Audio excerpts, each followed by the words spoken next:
Welcome to the IA on AI podcast, part of the Audit Podcast Network, where we bring you weekly updates on AI from the internal auditor's perspective. Here we go. Hey, everybody. We want to do a special episode on ChatGPT's agents that were released last week. There's a lot of security concerns around this. There's a good chance if you follow any kind of AI newsletter, anything to that degree, hopefully they're talking about those. I haven't seen it as much as I would have expected or liked, but nonetheless. So I have the policy pulled up from OpenAI. I'm just going to read a few bits of it for you now. Before that, let me give you an example. So this is how agents can work and are supposed to work in ChatGPT. And we'll talk about the risk of this one specifically because they do illustrate this in their policy here. So you want to go have dinner with friends of yours. And so you tell the agent, hey, look through my calendar, see when the first Thursday and Friday night that I'm open, and work with my friends. These are their emails, whatever, and coordinate a dinner for us at the best Italian restaurant in the city that we're going to be in. And it'll go do all that. It'll take it up to the point, in all likelihood, where it gets to the booking, and then it'll fill in all the fields, this time, this place, this amount of people, etc. And then you should take over at some point if you have to put like a credit card file or any kind of sensitive information into it to reserve or to make the reservation.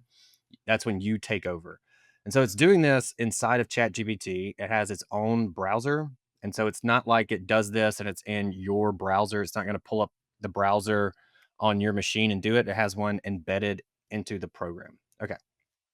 So with that said, reading from the policy, why do I need to be careful when signing into websites or using connectors? Connectors is going to be something like when you connect to Google, Gmail, GitHub, any of those kinds of things.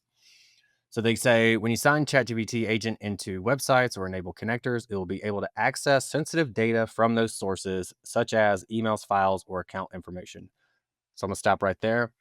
If you trust these tools who can, in some instances, act on their own to have access to anything that is you consider sensitive information, feel free to go ahead. I do not. And that's when I stopped and really limited the amount of use cases that I had planned on using for this. Anyway, it goes on. Additionally, it will be able to take actions as you on these sites, such as sharing files or modifying account settings. This can put your data and privacy at risk due to the existence of prompt injection attacks online. So I gave the example of go make a dinner reservation. And so to follow that up, in the policy, they go on to give an example of that prompt injection attack for the dinner reservation example. So it says you may want the agent to do something seemingly safe, like search for restaurants to organize a group dinner with some friends. So you ask the agent to look at your calendar and a recent email thread to decide on a place that will work for everyone. So the agent has access to your calendar and it has access to your Gmail or email in this instance. While the agent is researching restaurants, it may access a blog post where the comment section contains a malicious comment attempting to trick the agent into taking actions you didn't intend. This is the prompt injection attack. In this example, a malicious contents may attempt to instruct the agent to check your Gmail for some sensitive data, such as a password reset code, and may further instruct the agent to make a request to some malicious website where the request provides that code in a URL, effectively allowing the attacker to obtain this critical data. It goes on, ChatGPT agents includes extensive multi-layered safeguards to help prevent this, but you can further minimize the potential for these attacks by turning off connectors that aren't relevant to your task and to not log into sensitive sites or to log it out of sites when you're done. You can do this in your settings. So I haven't connected a Gmail account to it yet. I'm going to create a fake one, sign up for some newsletters, and let it do its thing and see how it responds to that and see how easy it is to clear this information from the settings. I did use it. My go-to use case for agents like this is to tell it to book me a haircut on the first available Thursday after 1:00 with this barber. His name's AP. Shout out to AP. And so that's always been the use case that I've used. And the first time I did this with agents, it did everything, worked beautifully, went to put in credit card information. I did not tell it my credit card information. Do not please do not give it credit card information.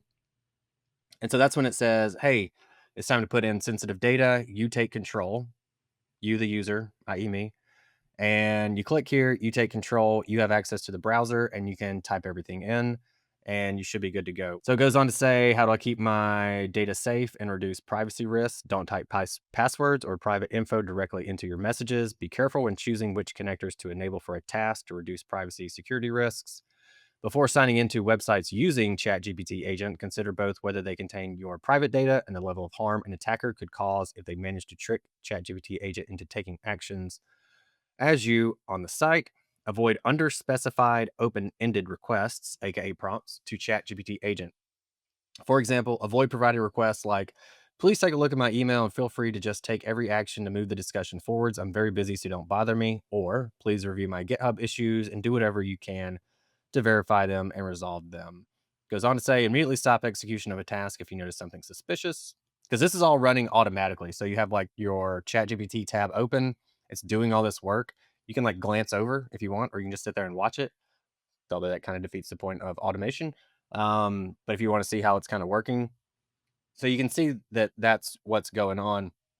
And so it's likely, or very unlikely, that after a few use cases that you go, all right, yeah, let me just sit here and watch this thing and see if it does something suspicious. Again, that defeats the whole point of the agent doing it for you. And so if it's doing something, there's a good chance that you're not going to be paying attention and it will be missed. It also says clear remote browser data after sensitive sessions in your settings. Regularly review and manage connector permissions in your settings. I don't recall it making it super obvious of, hey, here's your settings. Please make sure to review this. Please be sure to clear remote data or clear remote browser data after a sensitive session. I believe it's blocked from, or not necessarily blocked, but there's system prompts kind of on the back end that say, hey, if it's at a bank, like do not log it. Don't let any user log into a bank, etc. Things like that. I don't see an immediate issue with it taking screenshots. So it says, so that's how it works. So it takes screenshots as it's going through, not when you take control to put in sensitive information, at least per this policy. It says, why does ChatGPT agent take screenshots? To interact with web pages, ChatGPT agent uses screenshots to, quote, see the interface, just like a human user. This allows it to click buttons, fill out forms, and navigate websites. Screenshots are limited to the virtual browser window where the task is active. So it will take screenshots as it's going through, so definitely keep that in mind depending on what you have it do for you. Can ChatGPT see my passwords or sensitive data that I type when controlling the visual browser? No. When you're controlling the browser, ChatGPT doesn't capture screenshots, passwords, or any sensitive data you manually enter. How is my data used? Your data, including screenshots for the visual browser, is used in accordance with OpenAI's privacy policy, including to provide the service, maintain safety, and if you opted in, improve our models. You can manage your data retention and training preferences here. Again, not something that they're going to market. They're going to stick it into this policy that very few people are going to read, which is why we're doing this special episode. And also, for those that don't know, this has nothing to do with agents, but if you don't want ChatGPT to use your prompts and your data to train the model, you can go to settings, select data controls, and turn off improve the model for everyone. I did that within like the first week of having mine. I just do not trust it enough to let it do that. Who knows to the extent of what they are actually keeping. Thank you for listening, and be sure to follow the link to greenskiesanalytics.com in the show notes and schedule time to see how Greenskies can make the hype of AI a reality in your internal audit department. All right, that's it for this week. We don't really have a catchy slogan to end the show yet, so if you have one and you want to send it to us, we'll be happy to include it, and if we get a bunch, we'll just do a different one every single time. But until then, well, I don't know until then because we don't have anything to leave the folks with yet, so have a good week.